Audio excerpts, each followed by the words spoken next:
Oi, pessoal, tudo bom?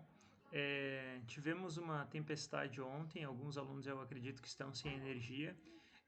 Hoje eu vou passar uma apresentação sobre o CLP, a gente já viu isso em sala, mas eu vou estar passando ela novamente para que sirva como revisão, porque a partir de agora eu vou organizar para que a gente já possa dar início no nosso trabalho final, que é o projeto. De automação, né? O projeto aplicado ao CLP, que cada um vai poder escolher um projeto. Então eu vou criar um fórum no Moodle para que cada um possa propor um projeto e uma equipe e a gente possa estar discutindo e validando. Então, hoje a nossa aula dessa semana vai ser uma aula assíncrona, ou seja, vocês podem assistir essa aula quando vocês tiverem tempo, né? Sendo que alguns estão sem energia elétrica ainda. E a nossa atividade extra vai ser a criação dos grupos para que a gente possa dar início nesse trabalho, que é o nosso projeto, o nosso projeto mais importante para a disciplina. Então, dando início à nossa apresentação, a gente tem o CLP, que também é conhecido como PLC, que é um controlador lógico programável. Ele funciona como um cérebro, né, dentro da indústria para realizar automação da indústria. Né? A gente tem vários tipos de CLP, que eu vou estar falando no decorrer dessa apresentação. O CLP, os primeiros CLPs, nasceram dentro da indústria automobilística americana, especificamente na Hydronic Division da General Motors, em 68, devido à grande dificuldade de mudança de lógica de painéis de controle, de comando de cada da linha de montagem. Então, o que acontecia, pessoal? É, o que o CLP faz para que nós possamos começar a entender esses conceitos? O CLP ele faz automações, né? Ele cria lógicas que podem ser realizadas através de circuitos elétricos. Então, dentro da programação do CLP, nós conseguimos criar lógicas que têm a mesma função de circuitos elétricos. Então, com isso, você consegue criar diferentes situações e apenas atualizar de acordo com a necessidade, sem precisar estar fazendo grandes mudanças nos painéis elétricos. Né? Sendo que essas mudanças implicam em altos gastos de tempo e dinheiro. Né? Então, historicamente, em 72, iniciaram as primeiras funções de temporização e contagem, né, que a gente utiliza muito hoje para as linhas de produção.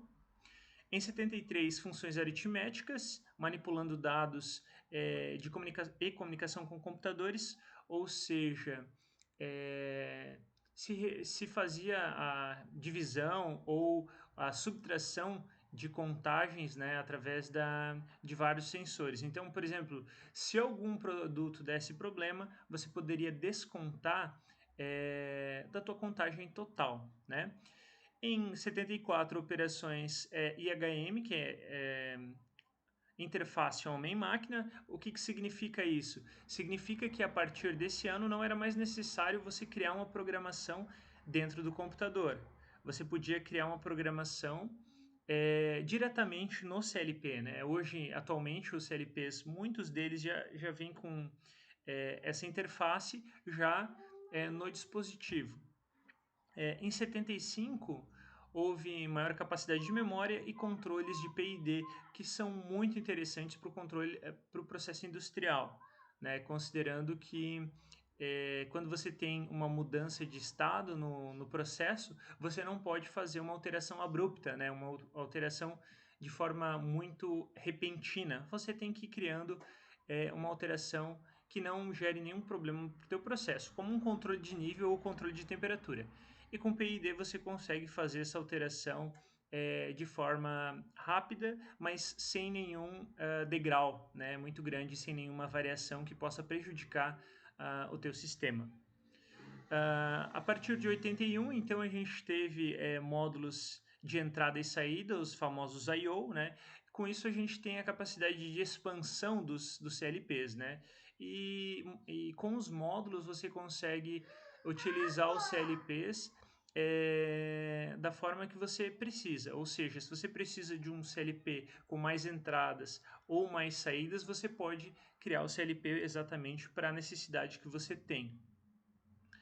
Então, basicamente, a gente tem dois tipos de CLPs, né, que são os CLPs modulares e os CLPs compactos. Eu vou estar falando nesta apresentação sobre ambos esses tipos de CLP.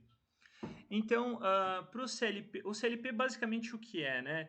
Ele é um hardware, né, que é composto basicamente de 5 elementos, sendo eles fonte de alimentação, chassi para montagem, processador no CPU, cartões de entrada e saída, que esses podem ser adequados de acordo o número deles e a função de acordo com o tipo e aplicação do CLP, e uma unidade de programação.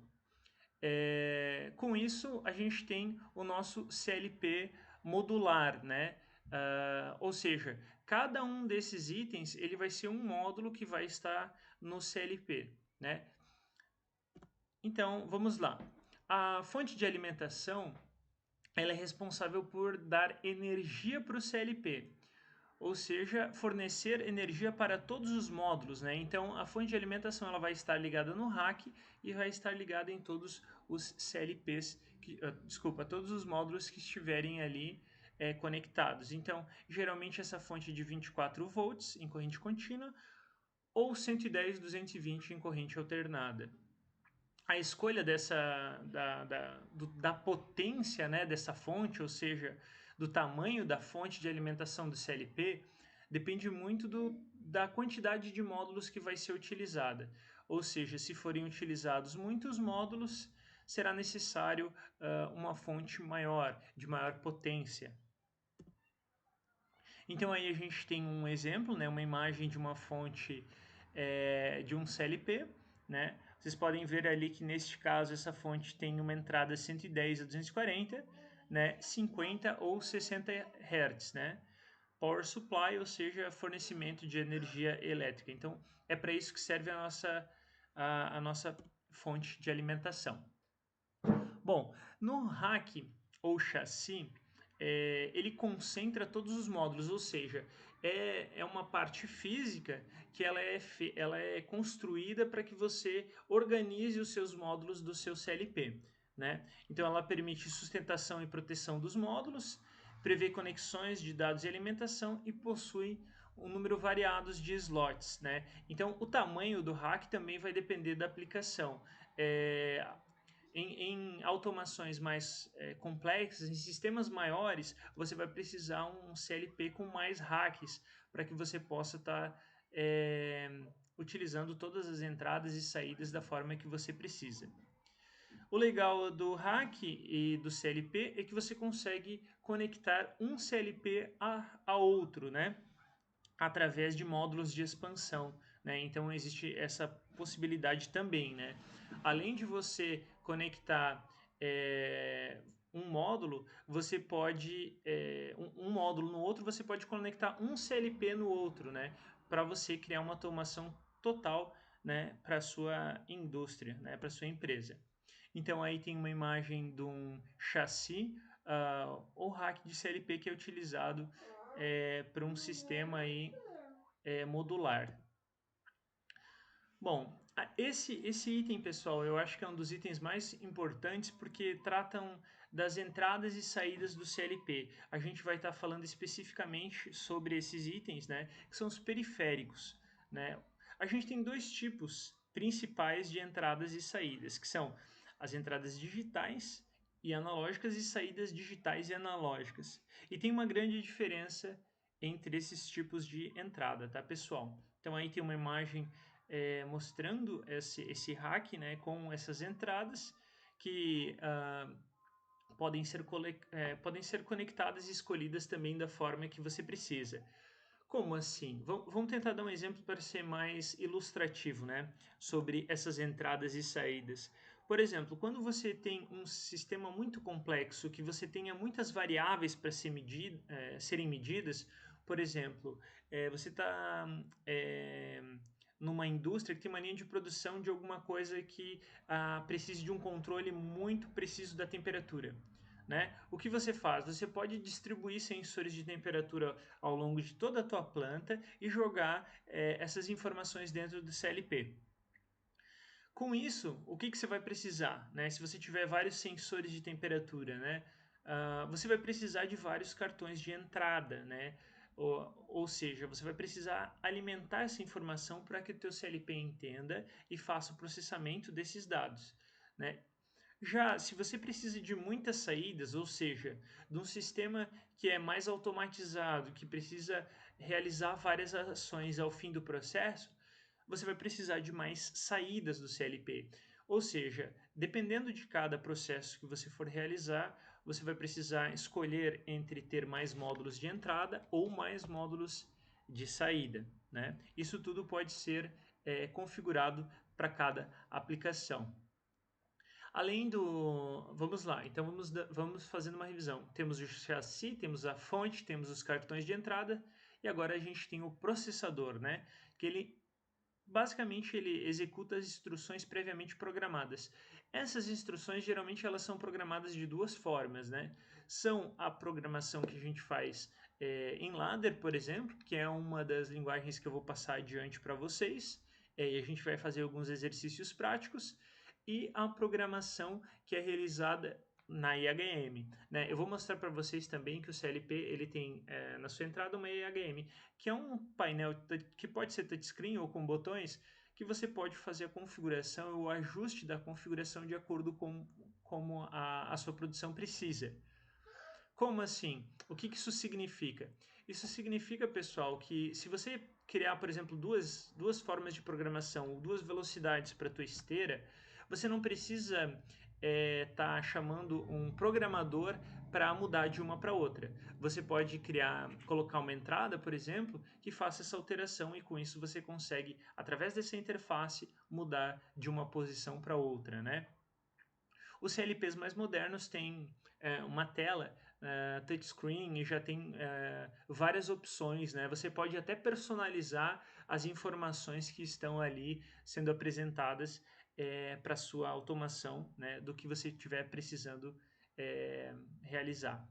Então, além disso, a gente tem uma memória, baterias e capacitor, controlador de dispositivos de entrada e saída e canais de comunicação. Esse controlador de canais de entrada e saída está muito interligado com os módulos que a gente vai colocar, né, de entradas e saídas, e a comunicação vai estar ligado com a forma de comunicação que você precisa estar fazendo. Para quê? Por exemplo, você pode criar um supervisório, né, no qual toda a informação, tudo que estiver acontecendo dentro do CLP, você pode jogar para uma rede Ethernet e ter um software remoto que gerencia o que está acontecendo na tua planta e com isso você consegue avaliar se está tudo ok, se a temperatura está ok, se o teu nível de produtividade está ok. E além disso, você consegue tomar certas ações, se você desejar, através desses módulos de comunicação. Existem diversos tipos de comunicação. Atualmente, uma que está sendo muito utilizada é a comunicação por fibra ótica, né? Mas a gente tem também a internet, né, que é o cabo de internet, e RJ45, que seria, no caso, RJ45, e TXRX, né? Também é um protocolo de comunicação que pode ser utilizado aí para comunicação com CLP, entre CLPs, né? Então aí a gente tem um exemplo de unidade de programação com um CLP sendo conectado a um computador, né? Isso pode essa unidade de programação ela pode estar relacionada tanto à programação do CLP quanto ao software supervisório, né? Ou seja, além da conectividade que você pode ter do computador com o teu CLP, você pode também utilizar uma conexão do CLP para estar fazendo esse gerenciamento do que está acontecendo na tua linha de produção. Agora a gente vai falar um pouco sobre as entradas e saídas. Numa apresentação adiante, eu vou falar especificamente sobre essas diferenças, mas para dar uma breve introdução, a gente tem aqui duas imagens. Pessoal, vocês lembram qual que são as entradas analógicas e digitais? Bom, para lembrar, as entradas digitais, elas têm a ver com níveis lógicos sim ou não, ou seja, numa entrada digital ou numa saída digital, você vai ter somente ligado e desligado. Não vai ter vários níveis de programação, né? Ou seja, por exemplo, se você estiver controlando a temperatura, você só vai saber se a temperatura está ou não na temperatura adequada. Você não vai saber esta variação, né? Por exemplo, numa caixa d'água, se você estiver fazendo o controle de nível, você não vai conseguir saber em qual nível está a sua caixa d'água. Você só vai conseguir saber se ela está acima do nível ou abaixo do nível se você utilizar uma lógica digital. Né? Com uma lógica analógica, lógica analógica é um pouco redundante, mas é isso mesmo, tá, pessoal? Você vai ter uma variação completa do que está acontecendo. É o que mostra a imagem da esquerda. E com isso você vai conseguir estar fazendo uma automação com mais precisão. As entradas são utilizadas tanto entradas analógicas quanto entradas digitais e saídas analógicas quanto saídas digitais. Eu vou estar mostrando alguns exemplos adiante e isso vai ficando claro ao longo da nossa discussão, certo?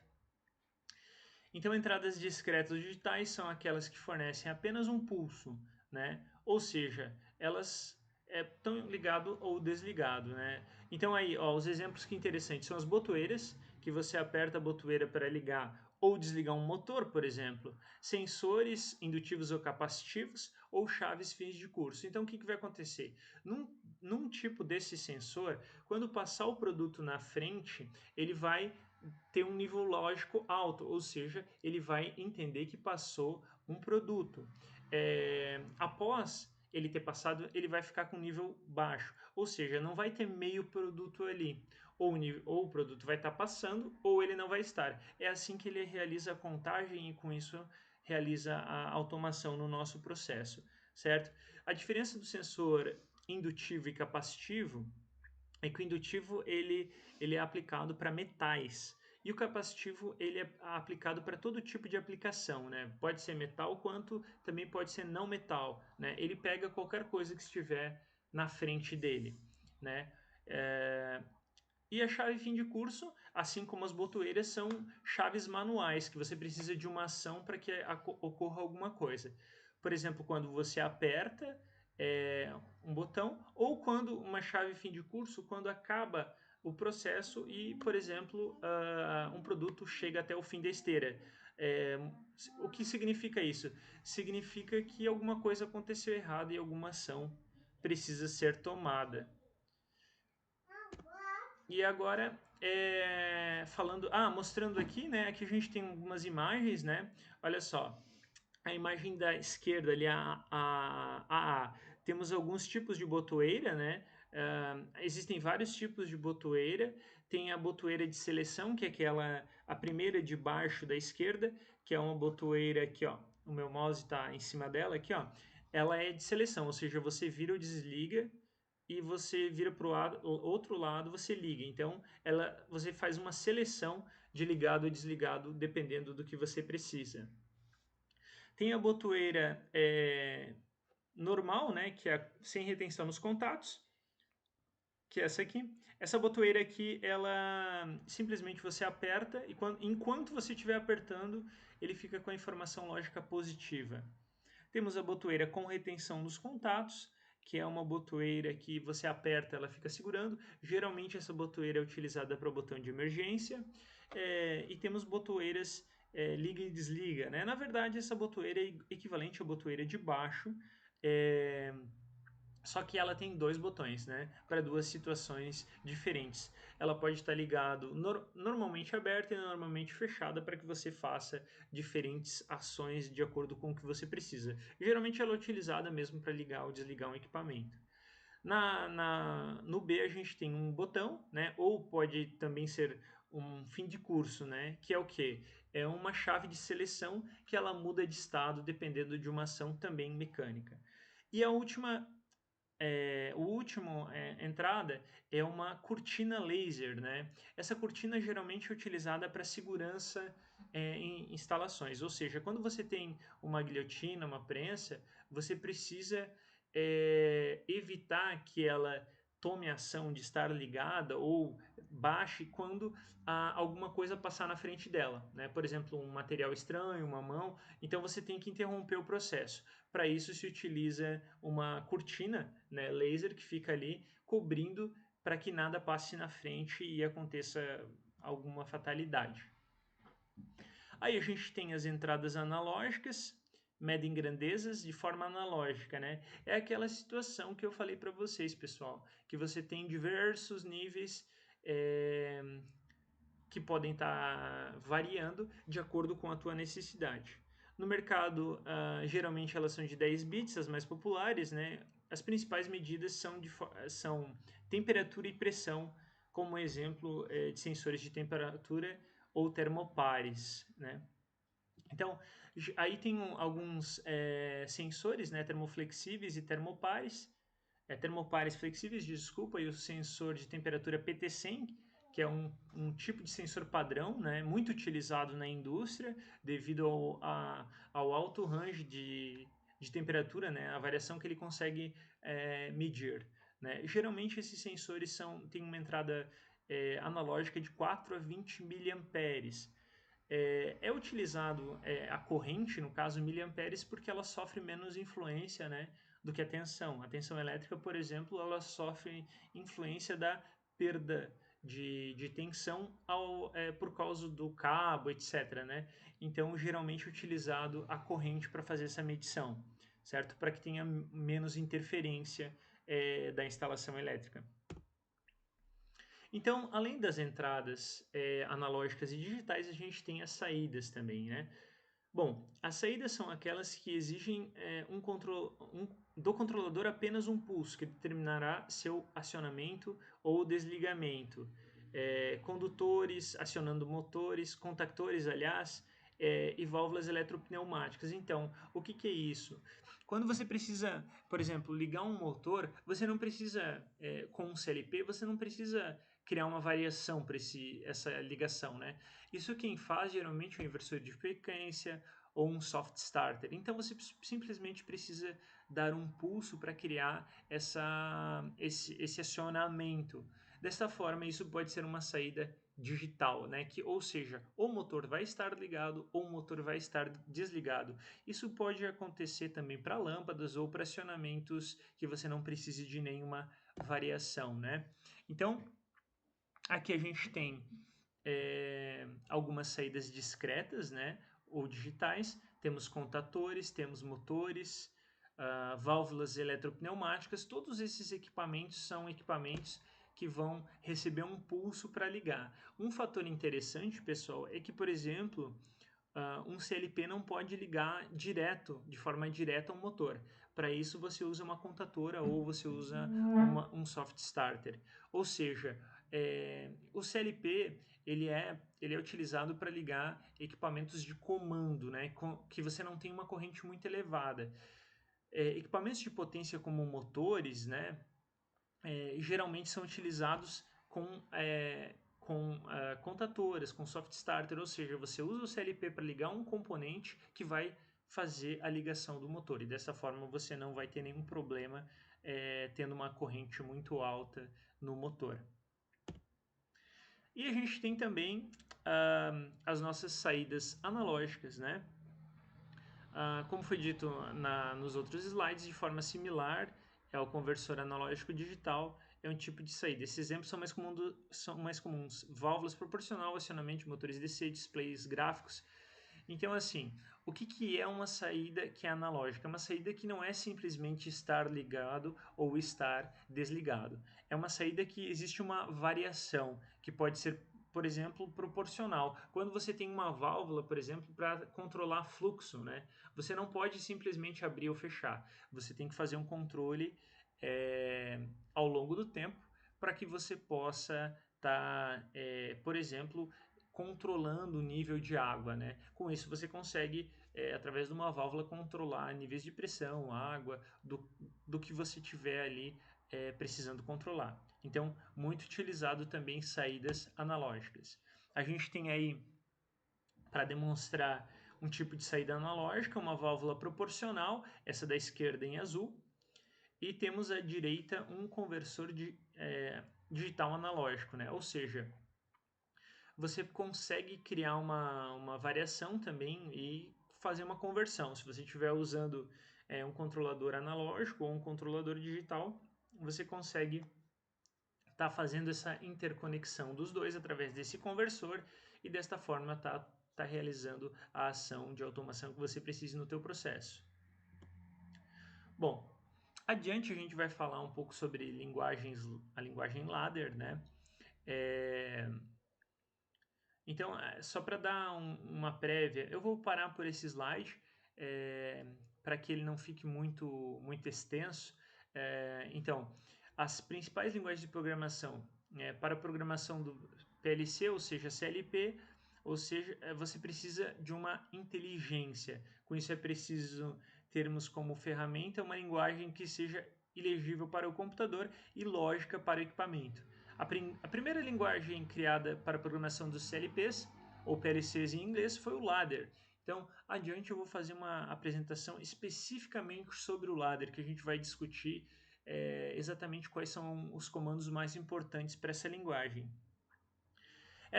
O fato de ser uma linguagem gráfica baseada em símbolos semelhantes aos encontrados nos esquemas elétricos, contatos, bobinas, por exemplo, foi determinante para a aceitação do CLP entre técnicos e engenheiros acostumados com o controle de relés e por isso ela ainda é a mais usada.